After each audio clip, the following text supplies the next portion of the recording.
I'm still in figuring out myself of being authentic and true to what I want to create, but then also being mindful that obviously growth is important, and to try and balance those and not to try and sway my content to become what is more popular. So that aspect of staying true to what I want to do, but then also looking at how do I continue to grow and expand, because it's a job. It's a difficult juggling act to stay true, but also grow and continue to have that.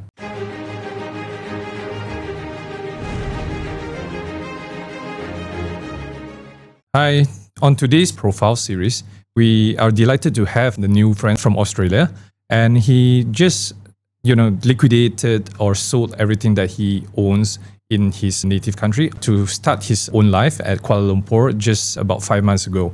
If you are keen to step out from your comfort zone, or you are not sure about whether to take this leap to start whatever new venture that you have, to rebuild your life, to restart again, this is probably the story that you have to start listening.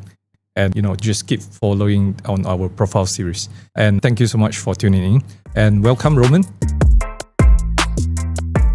Thank you so much for having me here. Yeah, I'm really excited to be here. So, right. Can you please tell me a little bit more about your background, and probably from up and rising until where you are today? Sure. Just a little bit of where I come from, and because my accent is Australian, but I was actually born in Russia and migrated to Australia when I was 8 years old. So when I came, I had no word of English. I didn't speak English. So I had to restart my life when I was younger. And now I'm kind of doing it again. You said that you have just liquidated some of the things that you own in Australia. And what actually makes you start doing that? Sure. So I think it's been a long time coming, because in Australia, I worked in construction.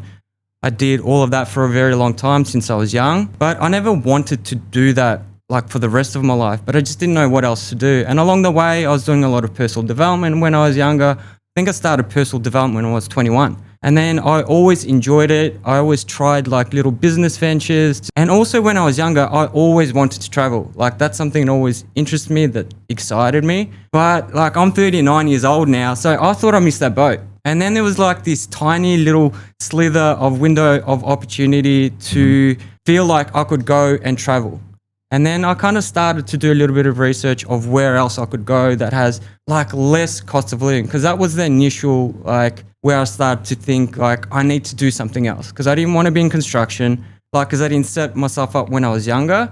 It just became difficult. My future just looked really bleak. When I looked into my future, I was I'm just going to be continuing to do this, and nothing's going to change unless I do something different. Did you tell anyone before you determined or maybe decided to step out from your comfort zone, or not so comfort zone? Yeah, not really. It was very spontaneous. I didn't have a lot of planning. It went from not knowing I was moving, then maybe thinking about it for a month, then making the decision. And then within 2 months, I sold everything and moved to Malaysia. So it was very quick. And obviously then once I made that decision, I told my parents, because obviously I wanted to tell them what I'm doing, told my brother, and they're actually very supportive, which I was actually very surprised. And that helped a lot, having my parents support me. So when I told them why I was doing what I was doing, they were obviously sad, but also really excited for the new opportunities and the new potential that I could have here.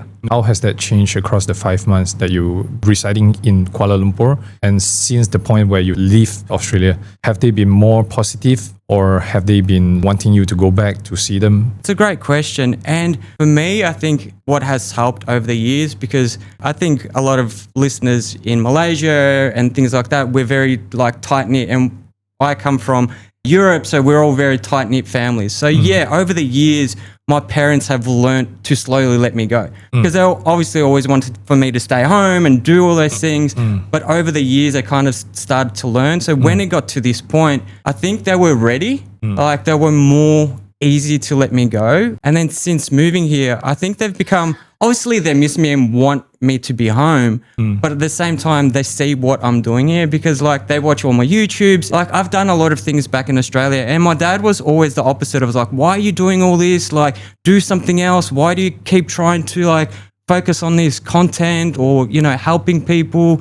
Just focus and create a business. So he was always more steering me towards something else. But ever since coming here, like he's been so supportive in a way of like he's proud of me as a person. That feels really helps so much to know their support. Like they want me to kind of succeed here instead of like, I hope it doesn't work out so you can come back home. So do you foresee that you will go back to construction ever again? I love this question because I think about this a lot, right? Because obviously I'm still in a discovering phase. Nothing is certain for me. So I do wonder about this, like what would life look like if this doesn't work out and I had to go back to Australia? But I think what I know now, I don't think I would go back to construction. Right. I would really look at other options to figure out, but then to stay long enough, but then I want to come back here. Like my future, I see myself living here.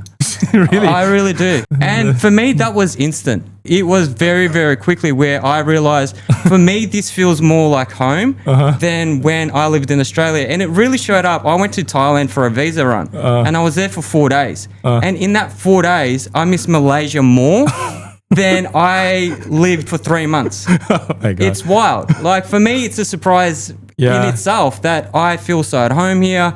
I think it's because of the people here. Like people are supporting me, people like reaching out. People just want the best for me. And I think it really goes to show what home feels like. It's when you're treated best. And that's what makes you feel at home. I have these opportunities here. And of course, I feel like this is the place for me. Where in Australia, it was the opposite. Like I did a lot of work, I tried to get ahead, and everything just felt difficult. Where here, ever since I landed, things just felt so much more easier. I felt more connected, more opportunities have come, new people. Like I can't keep up with everything that's kind of happening at the moment, which is amazing. And that's why I see what the possibilities would be if I can stay here for longer. And that's what excites me. So you have been in Kuala Lumpur for 5 months, right? But Yeah. how about other states like Penang? Have you visited to like Malacca? Can you share a little bit of the experience that you had? Sure. So majority of my time has been in KL because I didn't come here with a lot of money. I've been trying to film content and create content in kind of a budget-friendly way. So I've just been experiencing more of KL, exploring the food, and locals have been taking me to different places. So I've been more in KL, but I recently did go, like literally last weekend, we went to KL with 2 other local friends and we went there for the weekend. And it was awesome. It's a completely different vibe, different food, different environment. And that's what I'm excited to explore more of Malaysia. And then next week, I've got a trip for 4 days to Kuching. And then I've got another trip lined up to Ipoh. Slowly through this, like as I'm living here, people are inviting me and taking me around. And it's just naturally happening. Like without me having to force something or do anything, slowly I'm just starting to explore more of Malaysia naturally. Have you made a bunch of friends that come out to meet up once a week or stuff like that? Or have you joined any so-called expat or digital nomads group? Where I found myself, I haven't mixed with the expat community. I've been mixing more with the locals. Like I have so many local friends where I haven't felt the need to reach out to the expat community, which is there. I have a lot of other digital creators that I'm in contacts through social media because we also want to cross collaborate. I want to interview them. They want to interview me through social media. But on a daily basis, it's more with local people. There's probably like 4 really good friends that I made here that are locals and that I regularly see them. And then there's also another 2 friends that I made in my building and they're also from Iran. But they're one's also kind of like an expat, just does stuff online, but one's living here and working here. So have you seen any sort of like the gaps to fill? Is there any other space that you see that anyone can actually tackle? What I see I would like to do, and I think I don't see a lot of it, is really blending like my experiences of just walking around showing the city and then also mixing a little bit of like my experiences, what I'm learning, and more authentic or vulnerable, sharing about my struggles, because I think a lot of people see like expat life, nomad, it's all easy. You go out, you travel, you film, people seem they're always out in restaurants with friends in these beautiful places and they think it's easy. And there's a part of it which is true, right? You're traveling, you're seeing the world, you're doing things, which is amazing. But there's also behind the scenes of it's challenging, it's tough. And I think I want to bring more light to that so other people can get the reality of it, the world, that it's not all beautiful and colorful. like what they see out there, that it's not true. Yeah. It takes hard work. You got to be disciplined. There's a lot of stresses that come with it, a lot of uncertainty, but a lot of people don't talk about those things. I want to bring more light to that through my content. Do you set a goal for yourself, for example, like within next 5 months? Is it like the numbers that you set for yourself in terms of followers, the retention or whatever, click-through rate? Have you think through these matters? To be honest, no. Honestly, just allowing and seeing what happens. Because even where I am at the moment, I didn't even expect to be at this level of growth for such a short amount of time. I thought this is going to take me at least a year to a year and a half to get to the amount of subscribers, to the amount of views I'm getting. I'm still in figuring out myself of being authentic and true to what I want to create, but then also being mindful that obviously growth is important, and to try and balance those and not to try and sway my content to become what is more popular. So that aspect of staying true to what I want to do, but then also looking at how do I continue to grow and expand, because it's a job. It's a difficult juggling act to stay true, but also grow and continue to have that. If like say there's one takeaway that you can give to the audience for these 5 months, is there any encouraging words or sentence that you want to give to the audience? Yeah, sure. I think one thing that's always helped me is to take small risks as often as possible.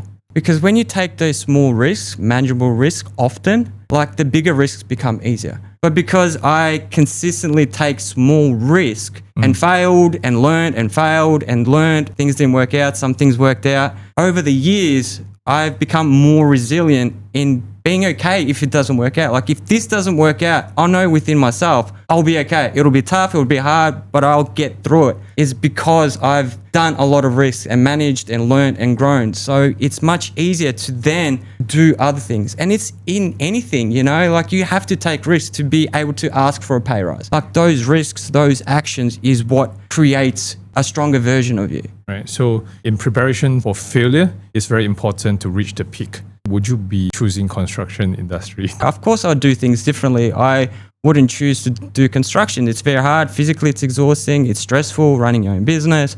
It's very difficult. But at the same time, it also gave me a lot of opportunities to do a lot of other things on the side because I was flexible for my hours. I always worked for myself. So it also gave me a lot in that, and it paid well, so it gave me a lot of opportunities. But at the same time, I missed out on other things. It's hard to say, would I change anything? Of course, I'd do some things differently, but at the same time, I see it was really beneficial for me as well in other ways. So the next question is, as a digital content creator, would you be taking this risk or rather sacrifice as a digital detox journey to stay out from any screens, any tablets for like 1 week? I think it would be very difficult to do because obviously being a content creator, you have to be on social media. So I don't think I would do it unless it was for like some big purpose or whatever, because I went from like 8 hours of screen a week on my phone and now it's gone to 8 hours a day. So obviously it's a lot more screen time, but you have to manage those things as a content creator because it can blow out so quickly.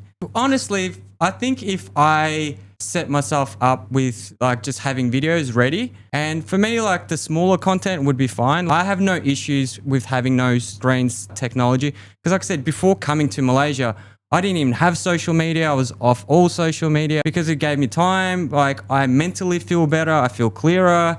I enjoy more, and that's one of the struggles being here because in construction, being physical, I like that, and this is the challenge of always sitting on the computer, editing, filming, doing all those things, being interactive on social media, comments, replying. It takes a lot of energy, and I'm brain fried at the end of it. It's difficult to do, but I know how much better I feel without it. So for me, taking on the challenge, I don't think I would struggle. I don't feel addicted to it like some people I know do. They always need like to look at their phone, because if I don't, I'd be fried by the end of the week. That's a very fruitful discussion today. So thank you so much for tuning in. Yeah, looking forward to speaking with Mr. Roman, probably in a month's time. And thank you so much once again, and have a great day. Bye-bye.